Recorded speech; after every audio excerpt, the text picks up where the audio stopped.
Hello friends, welcome back to my channel. ഇന്ന് ഞാൻ ഒരു ബ്രേക്ക്ഫാസ്റ്റ് റെസിപ്പി ആയിട്ടാണ് വന്നിരിക്കുന്നത്. അതിനായിട്ട് വേണ്ട ഇൻഗ്രീഡിയൻസ്: ഒരു കപ്പ് റവ വേണം, പിന്നെ ഒരു അര സവോള, പിന്നെ ഒരു ക്യാരറ്റ് ഫുള്ളായിട്ട് ഗ്രേറ്റ് ചെയ്തതാണ്, പിന്നെ ഇതിലേക്ക് ഒരു പച്ചമുളക് നല്ല എരിവുള്ളതാണ്, പിന്നെ ഇഞ്ചി വേണം. ഇഞ്ചി ചെറിയൊരു കഷ്ണം ചെറുതായിട്ട് ഒരു പാൻ എടുക്കുക, അതിലേക്ക് ഒരു 2 സ്പൂണ് ഓയിൽ ഒഴിക്കുക. ഇനി ഇതിനകത്തേക്ക് 1 സ്പൂണ് നെയ്യ് ആഡ് ചെയ്യുക. നെയ്യുടെ അളവ് എണ്ണയുടെ അളവ് കൂട്ടിയും കുറയ്ക്കുകയൊക്കെ നിങ്ങൾക്ക് ചെയ്യാം. ഇനി ഇതിനായിട്ട് കുറച്ച് കടുക് പൊട്ടിക്കുക. അതിനുശേഷം കടുകൊന്ന് പൊട്ടി വരുമ്പോഴത്തേക്കും അതിനകത്തേക്ക് കറിവേപ്പില ഇടാം.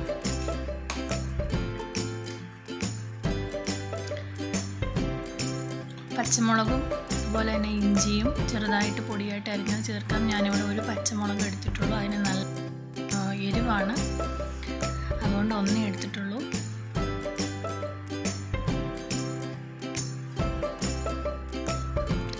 അതിൻ്റെ ഒരു പച്ചമണം മാറുമ്പോഴത്തേക്കും നമുക്ക് സവോള ചേർക്കാം. സവോള പൊടിയായിട്ട് അരിഞ്ഞത് ഒരുപാട് വേണ്ട, അര സവോള ഞാൻ ചേർത്തിട്ടുള്ളൂ.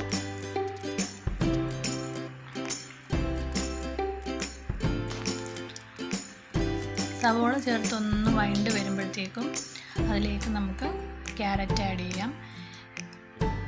ക്യാരറ്റ് ഞാൻ വളരെ പെട്ടെന്ന് തന്നെ അരിഞ്ഞെടുത്തതല്ല, ഞാൻ മിക്സിയുടെ ജാറിനകത്ത് ഒന്ന് പൾസ് ചെയ്തെടുത്തപ്പോഴത്തേക്കും 2-3 പ്രാവശ്യം ഒന്ന് പൾസ് ചെയ്യുമ്പോഴത്തേക്കും നമുക്ക് ചെറുതായിട്ട് നല്ല പൊടിയായിട്ട് അരിഞ്ഞ് കിട്ടും. നിങ്ങളുടെ ചോപ്പർ ഉണ്ടെങ്കിൽ അത് അങ്ങനെയും ചെയ്യാം. ഇനി ഇതിലേക്ക് നമുക്ക് കുറച്ച് മഞ്ഞൾപ്പൊടി ചേർക്കണം. മഞ്ഞൾപ്പൊടി ചേർത്ത് അതിൻ്റെ പച്ചമണം മാറുമ്പോഴത്തേക്കും ജീരകപ്പൊടി ചേർക്കുക. ചെറുജീരകമാണ് ഞാനിവിടെ ചേർത്തേക്കുന്നത്. അത് ഒന്ന് ചേർത്ത് നന്നായിട്ട് വഴറ്റിയതിന് ശേഷം ഗ്രേറ്റ് ചെയ്ത് വെച്ചിരിക്കുന്ന ക്യാരറ്റ് നന്നായിട്ട് ചേർക്കുക. ക്യാരറ്റ് ചിലപ്പം വലിയ കഷ്ണങ്ങളാകുമ്പോൾ മാറ്റി വയ്ക്കാനൊക്കെ തോന്നും. അപ്പോൾ നമുക്ക് ചെറുതായിട്ട് പൊടിയായിട്ട് അരിഞ്ഞു കഴിഞ്ഞാൽ റവയുടെ കൂടെ തന്നെ അതൊന്ന് കഴിക്കും. അപ്പം ഞാൻ നന്നായിട്ടൊന്ന് അതിൻ്റെ പച്ചമണം മാറുന്ന വരെ അതൊന്ന് നന്നായിട്ടൊന്ന് വഴറ്റി കൊടുക്കുക. അതിലേക്ക് എടുത്തു വച്ചിരിക്കുന്ന 1 കപ്പ് റവയും കൂടെ ചേർക്കുക. ഈ റവയും ക്യാരറ്റും എല്ലാം കൂടെ നന്നായിട്ടൊന്ന് വറുത്തെടുക്കണം.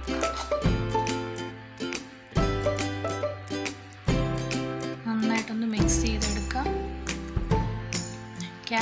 റവ ഞാൻ മുന്നേ വറുത്തെടുത്തിട്ടില്ല, ഇപ്പോഴാണ് റവ അതിനകത്തിട്ടൊന്ന് സെപ്പറേറ്റ് ചെയ്ത് വറുത്തെടുക്കുന്നത്.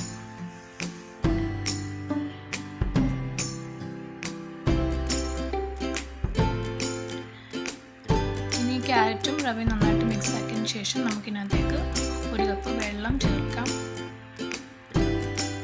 ചെറു ചൂടുവെള്ളമാണ് ഞാൻ ഇതിനകത്തേക്ക് ചേർത്തേക്കുന്നത്. നന്നായിട്ടൊന്ന് മിക്സ് ചെയ്തതിന് ശേഷം ഒന്ന് അടച്ചു വെച്ച് നന്നായിട്ടൊന്ന് വേവിച്ചെടുക്കാം.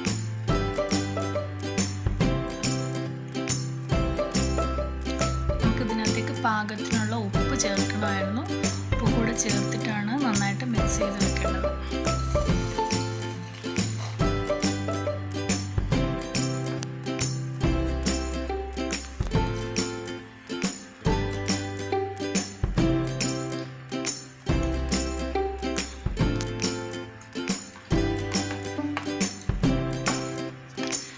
ശേഷം ഒന്ന് തുറന്നിട്ട് നമുക്ക് നന്നായിട്ടൊന്ന് ഇളക്കി കൊടുക്കാം. ഇപ്പോൾ നമ്മുടെ റവ നന്നായിട്ടൊന്ന് വെന്തിട്ടുണ്ട്.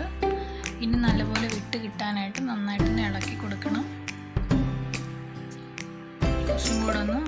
കുറച്ച് നേരം കൂടെ അടച്ചു വെച്ച് വേവിച്ചെടുക്കുമ്പോഴത്തേക്കും അതിനകത്തൊക്കെയുള്ള വെള്ളമെല്ലാം അബ്സോർവ് ആയിട്ട് നന്നായിട്ട് വെന്ത് വരും. നമുക്ക് അതിനകത്തേക്ക് ഉപ്പ് നോക്കാം. ഉപ്പ് നോക്കിയിട്ട് ആവശ്യമായിട്ട് വേണമെങ്കിൽ ഇനിയും ചേർത്ത് കൊടുക്കണം. കുറച്ചും കൂടി ഉപ്പ് വേണമായിരുന്നു, കുറച്ചും കൂടി ഉപ്പും കൂടി ചേർത്ത് നല്ലപോലെ ഒന്ന് മിക്സാക്കി എടുക്കാം. ഇനി എൻ്റെ ചാനൽ സബ്സ്ക്രൈബ് ചെയ്യാത്ത ആരെങ്കിലും ഉണ്ടെങ്കിൽ ചാനലൊന്ന് സബ്സ്ക്രൈബ് ചെയ്യുക. തൊട്ടടുത്ത് കാണുന്ന ബെല്ലൈക്കണും കൂടി ഒന്ന് പ്രസ് ചെയ്യുക. ഇത് 2 മിനിറ്റും കൂടെ ഞാൻ അടച്ചു വെച്ച് ഒന്ന് വേവിച്ചെടുത്തു. അപ്പോൾ നമ്മുടെ അടിപൊളിയായിട്ടുള്ള ഈ ഉപ്പുമാവ് എല്ലാവരും ഒന്ന് ട്രൈ ചെയ്ത് നോക്കണം. ഇതിനകത്ത് മെയിൻ ഇൻഗ്രീഡിയൻ്റ് ആയിട്ട് വെച്ചിരിക്കുന്നത് നിങ്ങൾക്ക് ക്യാരറ്റ് അല്ലാതെയും വേറെയും പച്ചക്കറികൾ ഇതിനകത്ത് ആഡ് ചെയ്യാം. അപ്പോൾ എല്ലാവരും ഇതൊന്ന് ട്രൈ ചെയ്ത് നോക്കുക, അഭിപ്രായങ്ങൾ പറയുക കമൻസിലൂടെ. Thanks for watching.